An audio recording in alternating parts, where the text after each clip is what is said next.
Boa noite a todos vocês, meus ouvintes da FM Mundial. Aqui em 95.7 FM e AM 660, estamos mais uma noite com vocês nesta segunda-feira para que passar algumas coisas, algumas novidades para vocês ouvirem. Sempre é interessante, a gente tenta buscar assuntos novos toda vez, trazendo coisas que podem estar presente no seu dia a dia, não é verdade?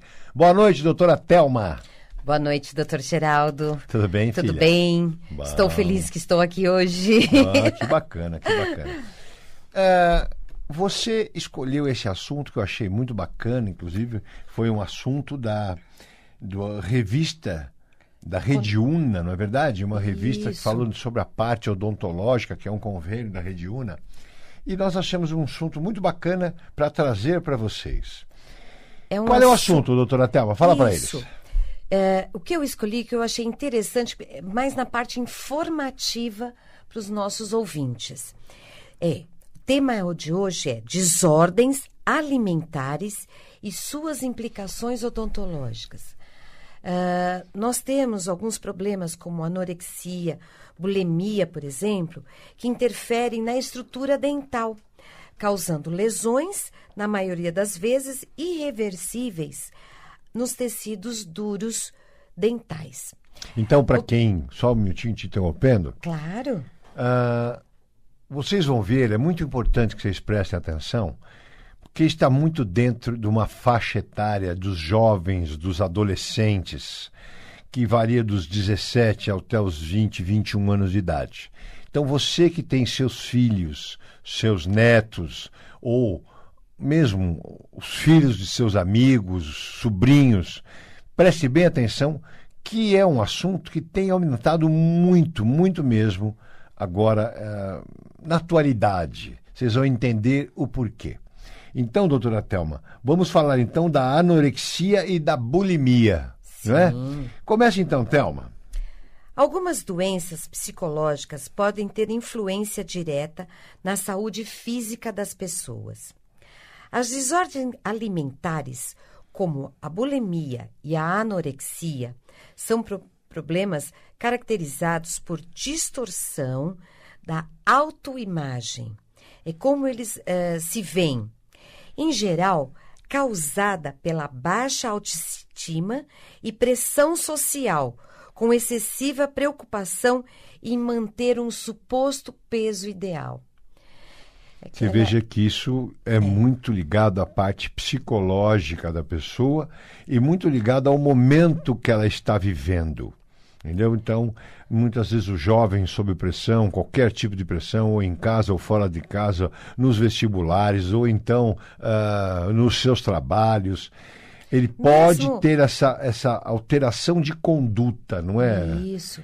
E mesmo a nossa própria organização de saúde comentou que nós estamos com um problema de sobrepeso. Então, entra isso também, entre os jovens, aquela coisa de sempre estar magro. E com isso, né, uma pessoa que está um pouquinho acima mais do peso, começa toda essa parte psicológica agindo e causando todos esses transtornos. É verdade. Eu vou fazer algumas perguntas. Clínica Paglia, 2950-9592, nós trazemos assuntos que sempre levam a responsabilidade a um profissional de saúde, inclusive nós, os dentistas, que também temos de perceber isso nos nossos jovens e nos nossos pacientes. Eu achei muito bacana esse assunto, a doutora Thelma destacou, então ouçam com atenção para vocês entenderem o que é a anorexia nervosa e qual é a diferença entre a bulimia nervosa. Vamos lá, doutora. Isso. Por que é importante o papel do cirurgião dentista na identificação das desordens alimentares? Como eu sempre falei, a gente faz no consultório uma anamnese. E no exame físico, fora da boca e dentro da boca, podemos descobrir sinais e sintomas sugestivos desses problemas. Ele poderá ser o primeiro profissional de saúde a detectar alguma alteração desta forma e indicar um tratamento precoce. Vocês vão entender por quê. Mas o que tem a ver a bulimia e a anorexia com os dentes? Vocês vão ver, durante o programa vocês vão entender que acaba estragando o esmalte da pessoa que o tem. Doutora, e como se faz o reconhecimento, o diagnóstico nos pacientes portadores de desordens alimentares? Ouçam bem.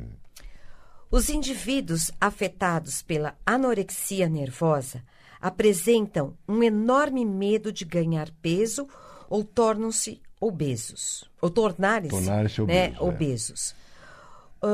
Os métodos para a perda de peso incluem o vômito, o uso de laxantes e diuréticos e a prática excessiva de exercícios. O diagnóstico final, se positivo, é dado para aquelas mulheres que também apresentam amenorreia. Vamos explicar. A amenorreia é a diminuição ou a suspensão total, ausência dos ciclos menstruais, né? Sem, às vezes, um motivo. Isso, ou a ausência de pelo menos 3 ciclos de menstruação. Isso nas mulheres. Já a bulimia nervosa é mais difícil de ser reconhecida, pois os indivíduos não apresentam sinais da doença e a maioria está em seu peso normal. Esse aspecto é a chave para o diagnóstico diferencial entre a anorexia nervosa e a bulimia nervosa. Mas tem uma característica bem diferente, né, doutora? Sim. Porque a bulimia os jovens começam a ter uma ingestão de álcool, começam a beber muito e comem quantidades abusivas de comida em pequeno espaço de tempo. Olha que diferença.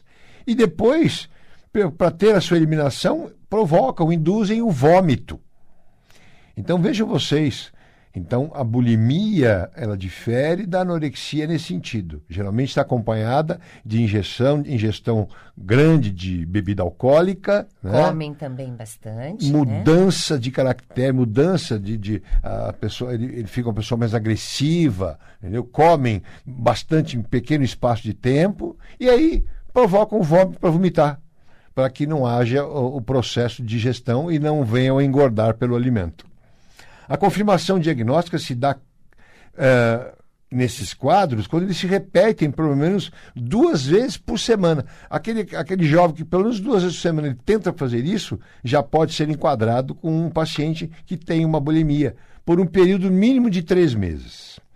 Outro critério utilizado é a percepção em relação à perda do peso e à forma do corpo desses indivíduos. Então, não necessariamente ele tem a necessidade de ter uma perda de peso. Às vezes, não mostra isso no corpo, mas ele, por si só, ele acha que ele tem que eliminar a comida para poder não engordar. Doutora, cite alguns dados epidemiológicos relacionados com os distúrbios dessa alimentação. Tem alguns dados, né? Eles passam alguns dados. Pesquisas, né? A anorexia nervosa afeta cerca de 1% a 5% da população de adolescentes e mulheres. Estudos relatam uma média de idade de maior prevalência entre 17 anos e 21 anos. Geralmente ocorre depois da puberdade. É uma característica básica, é a inanição. Então, inanição é não se alimentar, né? Isso. Pode levar à perda de 25% ou mais de seu peso. 25% do seu peso. É verdade. Mais de 90% dos casos ocorrem em mulheres. Já a bulimia nervosa é mais comum e ocorre entre 1% a 3% da população, sendo frequente também em mulheres, adolescentes e adultos jovens. Cerca de 33% abusam de álcool e estimulantes, e mais de 50% apresentam desordens de personalidade. Como eu falei. Então, o jovem, às vezes a gente tem tendência de achar, porque é jovem, é adolescente, eles são todos aborrecentes, né? Como você comenta. Mas precisa observar. O jovem precisa que a gente esteja ali sempre observando, a conduta, aconselhando isso, verificando. as condutas em relação à parte alimentar, o excesso de atividade física, tudo isso, tudo que é excesso, vocês sempre têm que ficar ao lado, observando e às vezes até pedindo uma ajuda médica, né? Querer ter um corpo bonito, sabe?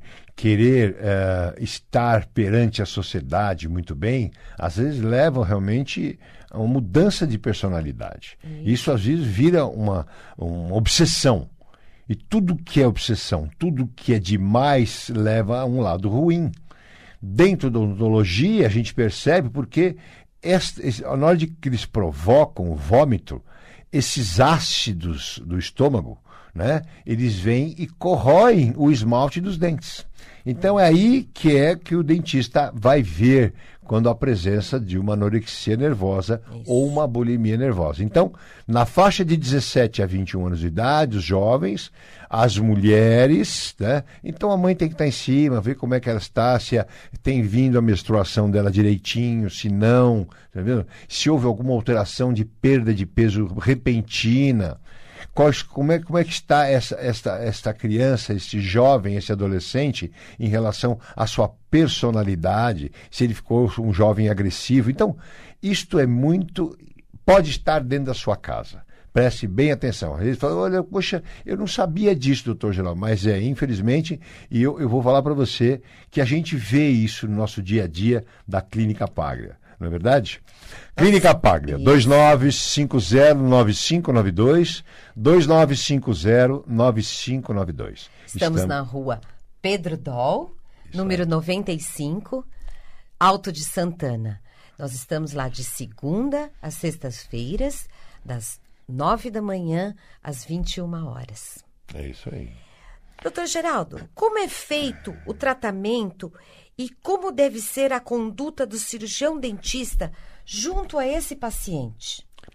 O tratamento odontológico de pacientes com desordens alimentares geralmente é iniciado tardiamente. A gente vai perceber, já existe alguns problemas causados. Isso. É porque eles nos procuram, né, já com os problemas. Ele só vai procurar o dentista quando ele vê que realmente ele está com um problema. Dentes quebrados, dor, não é?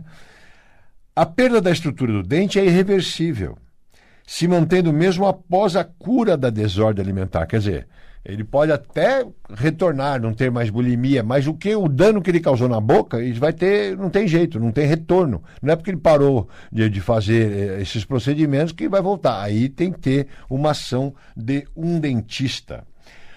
O acompanhamento clínico deve incluir uma equipe multidisciplinar, muitas vezes com ênfase em terapia psicológica. Realmente, precisamos de terapia, muitas vezes, para essa criança. Cabendo ao cirurgião dentista tratar as sequelas da boca, motivar e educar em relação à dieta e à higiene bucal. Porque se ele tem estudos mostrando que se ele tiver higiene bucal, mesmo ele tendo a bulimia ou a anorexia, mas se ele mantiver uma higiene bucal boa, ele vai ter muito menos sequelas odontológicas, não é verdade? Os pacientes somente notam a erosão dental em estágios mais avançados ou quando tem aquela sensibilidade, ficou algo desconfortável durante a alimentação e escovação. Toma aquela água gelada dói, o cafezinho dói, o sorvete dói, não é? Desta forma, as erosões severas são mais difíceis de serem tratadas e o custo do tratamento muitas vezes vão se tornar elevados. Às vezes formam-se abfrações grandes, aquelas lá perto da gengiva, lá aquelas erosões grandes que tem nos dentes. Normalmente é necessário até confecções de facetas, coroas em porcelana e muitas vezes mais afetados os molares, principalmente a região posterior. Isso. E pode acontecer o quê? Começa a perder os dentes posteriores. Quando vem para a gente, houve uma perda da dimensão vertical, aí temos que reabilitar, o jovem tem que ser reabilitado para levantar de novo a sua oclusão, a sua dimensão vertical. A neutralização dos ácidos gástricos imediatamente após o vômito, com a utilização de antiácidos, é uma medida preventiva eficaz que minimiza as perdas estruturais dos dentes. Então, aqueles hidróxidos de alumínio, geralmente, esses jovens até têm no bolso aquelas comprimidinhos de hidróxido de alumínio, porque eles ficam a uma queimação. A partir do momento que eles provocam o vômito, o que acontece? Esse ácido gástrico, ele vai queimar. Então ele vai ter, muitas vezes, ele pode ter na garganta, ele pode ter erosão, ele pode ficar com aquele... porque houve uma lesão na garganta. Então, geralmente tem que usar o esôfago, é verdade. Muitas vezes, após analisarmos a saliva e a biópsia de um esmalte numa microscopia eletrônica, temos a conclusão que a higiene da boca, como eu falei, diminui os efeitos nocivos e erosivos do esmalte dental. Porque os ácidos gástricos realmente eles atuam sobre o esmalte. Mas produtos com flúor também ajudam muito, porque o flúor ajuda na remineralização. Thelma, essa semana teve um rapaz que trabalha na Sabesp, e eu perguntei para ele como é que é o controle do flúor na nossa população. Então imagine que é 1 parte por milhão em relação à água. É mínimo, mas houve uma diminuição drástica das crianças com cáries. Então, quando as pessoas falam, mas flúor, não, o flúor está na nossa água numa quantidade muito pequenininha e ela ajuda. Mais eficaz. Muito importante. O tratamento indicado aos dentes inferiores da pessoa, que geralmente são os menos acometidos pelo movimento da língua e do fluxo salivar. Então, imagine o seguinte, quando a sua saliva, pela lei da gravidade, onde ela se encontra? Na região da língua, né? Então, geralmente, onde a pessoa tem mais tártaro ali, atrás dos dentes inferiores, o fluxo salivar, neste momento, ele é até favorável. Ele é favorável. Ele ajuda a diminuir esse pH, que o pH gástrico ele é altíssimo, é forte, é ele que faz mal aos nossos dentes. Para dentes com severas erosões, a terapêutica torna-se mais complexa. Inicialmente, confecciona-se uma placa de acrílico, olha lá, para restabelecer a dimensão vertical, como eu falei. Então, restabelece a oclusão e, em seguida, coroas e restaurações para reabilitar estes jovens. Clínica Paglia, 2950-9592, 2950-9592. Olha, estamos na clínica Paglia, há 32 anos. Eu estou com vocês há 8 anos, nessa rádio maravilhosa, eu gosto demais de estar aqui, com os meus programas, às segundas-feiras à noite, às 20h30, como hoje, e quarta-feira, às 7h30 da manhã. Todos nós sabemos que o nosso país está passando por uma crise, mas que nós vamos passar. Isso é cíclico, com certeza vamos passar. E nós da Clínica Paglia sabemos entender a dificuldade de cada um e aonde a pessoa consegue chegar. Realizar um sonho de poder arrumar seus dentes não pode ser algo que te tire o sono. Entendeu o que eu estou falando? Realizar um sonho, geralmente, tem que ser transparente com o seu profissional. Então, lá na Clínica Paglia, temos às vezes, até em 10 parcelas para pagar. Conversamos com o paciente para saber se o tratamento cabe no seu bolso, cabe no seu orçamento. Ajudamos até a falar, olha, o ideal é que você faça no máximo até 30% daquilo que você consegue ganhar e receber. A gente tenta ajudar para que a pessoa comece e termine um trabalho. Então, por isso, graças a Deus, nosso consultório está cheio. Por isso, graças a Deus, eu tenho muitos amigos. Porque a gente é transparente. Não é, doutora Thelma? Com certeza. Então, a gente faz isso para os pacientes. E aí, o que acontece? Né? Muitas vezes, olha, doutor, o que eu posso é X. Tá bom. Então, vamos trabalhar dentro daquilo que você pode. E dentro daquilo que a gente pode, é lógico, eu percebo, eu sei durante o tratamento quando a pessoa foi sincera. Eu sei. Tá?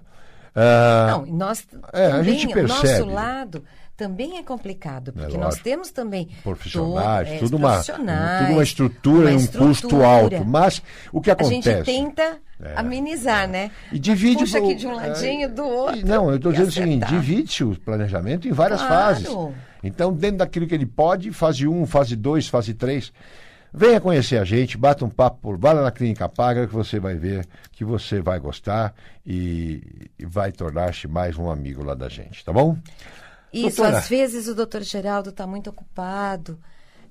Eu estou todos os dias na clínica. Minha sala é no andar térreo. É só me procurar. Pode vir conversar. Eu ajudo a intermediar com o doutor Geraldo, porque às vezes, como eu falei, às vezes o paciente pergunta, eu posso falar com o doutor Geraldo? Ele está em atendimento agora. Mas eu estou sempre passando ali na recepção. Qualquer coisa, pode falar comigo. Porque muitas vezes eu posso estar cirurgia, Isso, às vezes uma cirurgia demora 2 horas mesmo, e meia, às 2 vezes. horas, 1h30, sabe? E a pessoa não vai ficar esperando todo esse tempo. Então, se eu estiver por ali, pode pedir para falar comigo, que não tem problema nenhum. Eu ajudo também a solucionar os probleminhas, ou intermediar, ajudar a pensar num planejamento. Tem problema não. É isso aí. Estamos Thelma, lá para ajudar. falando da anorexia e da bulimia, quais são as principais manifestações bucais diagnosticadas nos pacientes? Quais são? Então, vamos enumerá-las. Primeiro, eu vou falar sobre a erosão. Quando o paciente tem bulimia, o sintoma bucal mais comum é uma perda do esmalte com a margem circular, superfícies incisais dos dentes anteriores, superiores, com um aspecto serrilhado. Restaurações de amálgama que parecem estar desprendidas das superfícies oclusais. E perda de contorno de dentes rígidos, quer dizer, perfeitos. Então, você começa a observar irregularidades. A cronicidade dos vômitos leva à erosão dental, como nós já explicamos, sendo uma perda irreversível dos tecidos duros dentais por processo químico, na ausência de bactérias. Ocorre perda de esmalte e, em seguida, de dentina. A dentina é aquela camada Abaixo do esmalte. Principalmente na face lingual, por trás dos dentes. Erosões mais severas se estendem para a superfície oclusal, parte de cima do dente. Onde a gente morde, mastiga. Principalmente nos dentes da maxila, parte superior. E atinge, sobretudo, a superfície, também de trás dos dentes, dos incisivos superiores, como um resultado do efeito químico-mecânico, causado especialmente pela regurgitação do ácido clorídrico, que vindo do estômago, ativado pelos movimentos da língua.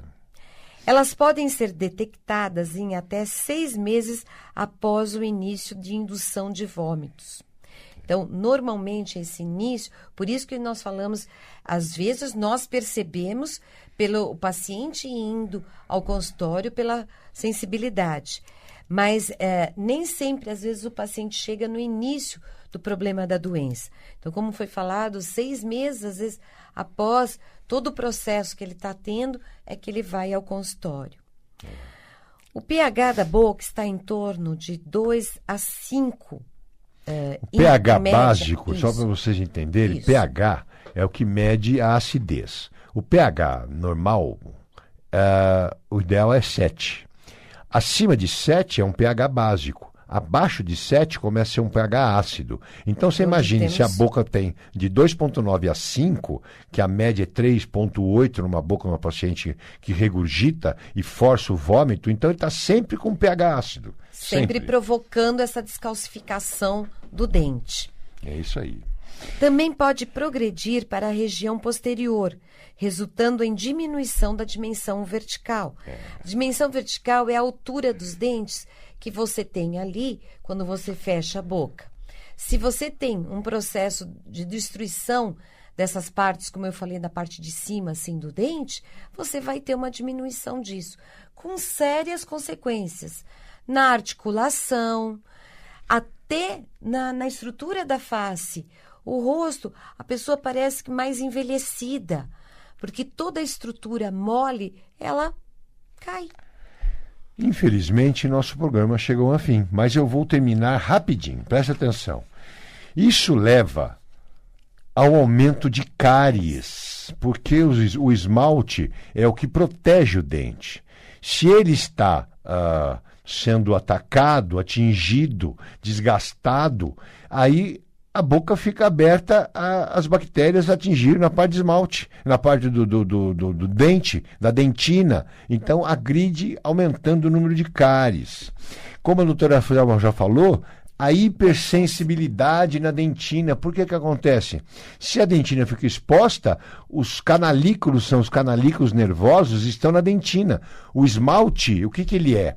Ele é um mineral que cobre o dente e ele não tem terminação nervosa. Por isso que você não tem, toma sorvete e não tem dor. Agora, quando o esmalte vai embora, a dentina tem os prolongamentos de tônus, ali tem a inervação, você sente dor. Então, outra coisa, a pessoa quando tem esse regurgitamento, quando ele regurgita muito, ele começa a ter uma diminuição do fluxo da saliva das glândulas submandibulares, sublinguais e parótida. E vai ter o quê? Uma xerostomia.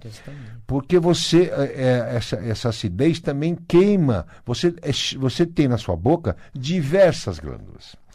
Bom, hipertrofia da glândula, lesões no tecido mole, na gengiva e, principalmente, o trauma nos dentes. Gente, nosso programa foi lindo. Obrigado, doutora Thelma. Um assunto sensacional. Continue trazendo esses assuntos para nós. Fiquem com Deus. Uma boa noite. Boa noite, doutora Thelma. Boa noite. E fala da Clínica Paglia, o telefone da Clínica Paglia? 2950-9592. Fiquem com Deus. Muito Aguardamos obrigado. Uma ligação de vocês. É isso aí. Um abraço. Até logo. Até quarta de manhã.